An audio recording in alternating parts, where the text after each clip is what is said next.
दोस्तों, डॉक्टर विवेक एकेडमी पर आपका बहुत बहुत स्वागत है। मैं हूं आपका एजुकेटर, आपका अपना दोस्त डॉक्टर विवेक। और आज शुरुआत करते हैं एक नए सब्जेक्ट की, जी हां, इकोनॉमिक्स की। और यहां से हम आपको ले चलेंगे जीरो टू टॉप लेवल और उनसे बनने वाले वो सारे क्वेश्चंस जो आपको परीक्षाओं में दिलाएंगे 100% सफलता।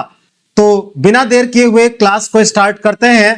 और आज ये हमारी पहली क्लास है। क्लास आप सभी को अच्छी लगे तो आप क्लास को लाइक और शेयर जरूर करें।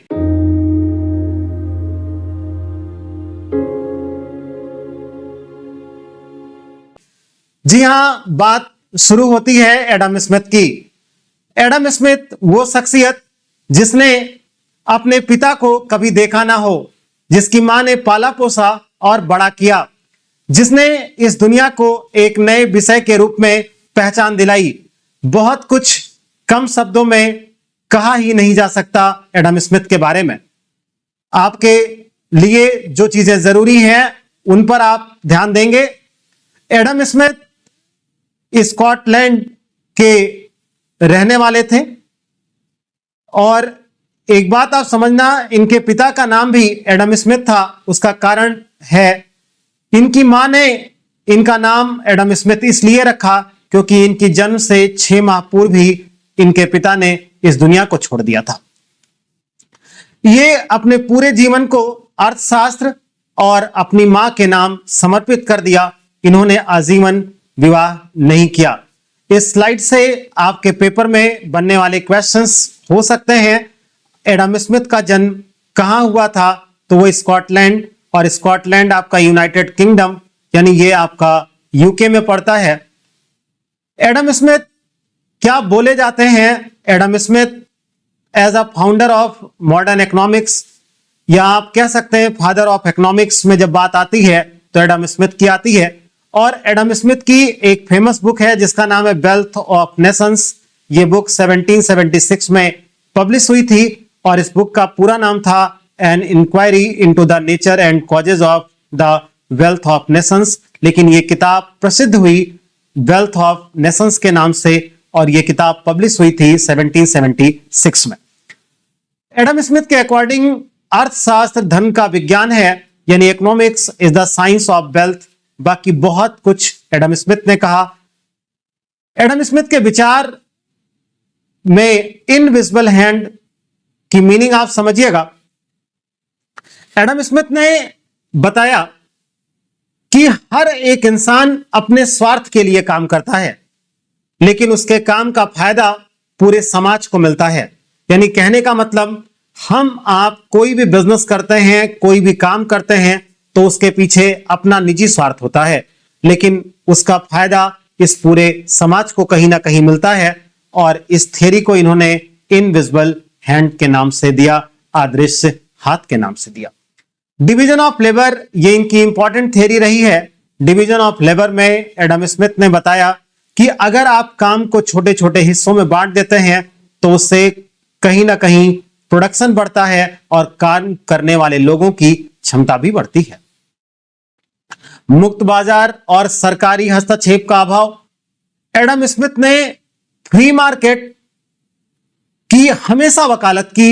इनका कहना था कि आप मार्केट को, यानी गवर्नमेंट का जो इंटरफेरेंस हो वो केवल लॉ एंड ऑर्डर मेंटेन करने के लिए हो, यानी बिजनेस में गवर्नमेंट का अननेसेसरी इंटरफेयर नहीं होना चाहिए।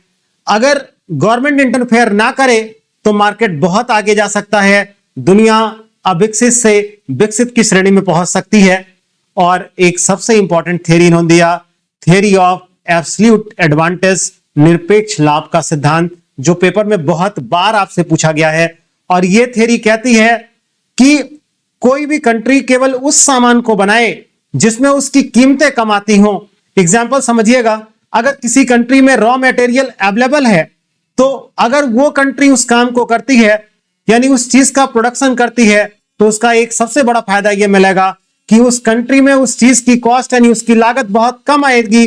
और उस चीज को अगर हम एक्सपोर्ट करेंगे, उसके लिए अगर हम विदेशी व्यापार करेंगे तो उससे हमारा लाभ बढ़ेगा। यही आपकी थ्योरी ऑफ एब्सोल्यूट एडवांटेज है।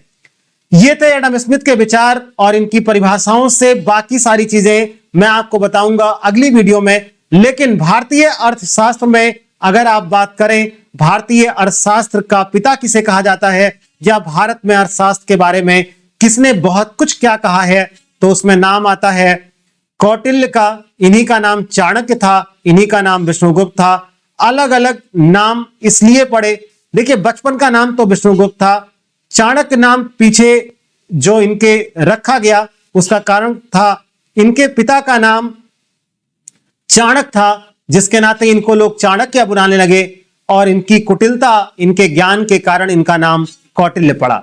इन्होंने, अगर हम इतिहास में जाकर बात करें, तो नंद वंश को खत्म करके मौर्य साम्राज्य की स्थापना में बहुत बड़ा रोल प्ले किया। लेकिन आपके पेपर के लिए जो चीज इंपॉर्टेंट है वो है अर्थशास्त्र। हिंदी और इंग्लिश दोनों में यही नाम होगा। ये इनकी पुस्तक का नाम था। आपसे पेपर में पूछता है चाणक्य द्वारा लिखी गई पुस्तक का नाम बताइए, तो वो नाम अर्थशास्त्र का आएगा। और भारतीय अर्थशास्त्र के पिता में नाम चाणक्य, कौटिल्य या विष्णुगुप्त का नाम आता है। खूब सो हमने दो महान शख्सियत के बारे में आज बताने की एक छोटी सी कोशिश की है, जिसमें एडम स्मिथ और कौटिल्य के बारे में। होप सो आपको यहां तक की क्लास बहुत अच्छी लगी होगी, और इन्हीं दोनों पर बेस एमसीक्यूज हैं, जिससे आपके कॉन्सेप्ट्स और अच्छे से क्लियर हो जाएं। बहुत ही वन लाइनर बेस्ड हमारे ये एमसीक्यूज हैं। Who is called the father of modern economics? आपको पता है फादर ऑफ मॉडर्न इकोनॉमिक्स में एडम स्मिथ का नाम आता है। Who is the author of the book Wealth of Nations? आपने अभी पढ़ा है, वेल्थ ऑफ नेशंस के ऑथर एडम स्मिथ हैं। In which year the book of Wealth of Nations publish? किस ईयर में वेल्थ ऑफ नेशंस जो एडम स्मिथ ने लिखा था पब्लिश हुई थी? वो ईयर था 1776। क्वेश्चन देखने में आपको भले ही बहुत आसान लगे, but year based questions paper में पूछते हैं और गलतियां वहीं से होती हैं। Who gave the concept of invisible hand? अभी आपको हमने थ्योरी में एक्सप्लेन किया कि हर एक इंसान अपने स्वार्थ के लिए काम करता है, लेकिन उसका फायदा पूरे समाज को मिलता है। यही इनविजिबल हैंड की थ्योरी कहती है, और इसको बताने का काम एडम स्मिथ ने किया था। एडम स्मिथ के विचारों में ये श्रेष्ठ विचारों में माना जाता है। कह रहा Adam Smith was born in, यानी एडम स्मिथ कहां के निवासी थे, कहां के रहने वाले थे? एडम स्मिथ स्कॉटलैंड के इकोनॉमिक्स माने जाते हैं, जिन्होंने पूरी दुनिया को अर्थशास्त्र के आधुनिक रूप को लाने का काम किया, या बताने का श्रेय उन्हीं को जाता है।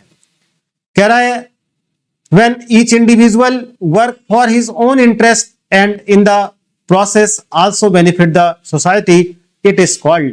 आपको पता है जब कोई अपने हित के लिए काम करता है लेकिन समाज को फायदा मिलता है, तो उसे हम इनविजिबल हैंड के प्रिंसिपल्स के नाम से जानते हैं।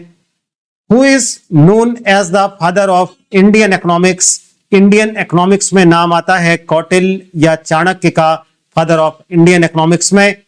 Who is the name of the book written by Kautilya Chanakya? यानी कौटिल्य या चाणक्य के द्वारा कौन सी बुक लिखी गई? उनकी बुक का नाम था अर्थशास्त्र। तो आप बी ऑप्शन पे टिक करेंगे, अर्थशास्त्र, ये इसका सही विकल्प होगा। तो ये दो महान शख्सियत और उन टॉपिक से बनने वाले ये क्वेश्चंस आपके लिए मैं अगली वीडियो में लेकर आ रहा हूं। अर्थशास्त्र 1776 जो एडम स्मिथ ने जहां से शुरुआत की, इनकी आलोचनाओं के साथ मार्शल ने अपनी बात क्या कही, रॉबिन्सन तक हम कैसे पहुंचे, और जेके मेहता के विचारों ने हमें और क्या सिखाया भारतीय अर्थव्यवस्था के संदर्भ में, इन सब के लिए मैं लेकर आ रहा हूं अपनी एक अलग वीडियो। तो आप बने रहिए डॉक्टर विवेक एकेडमी पर। आपका बहुत बहुत धन्यवाद।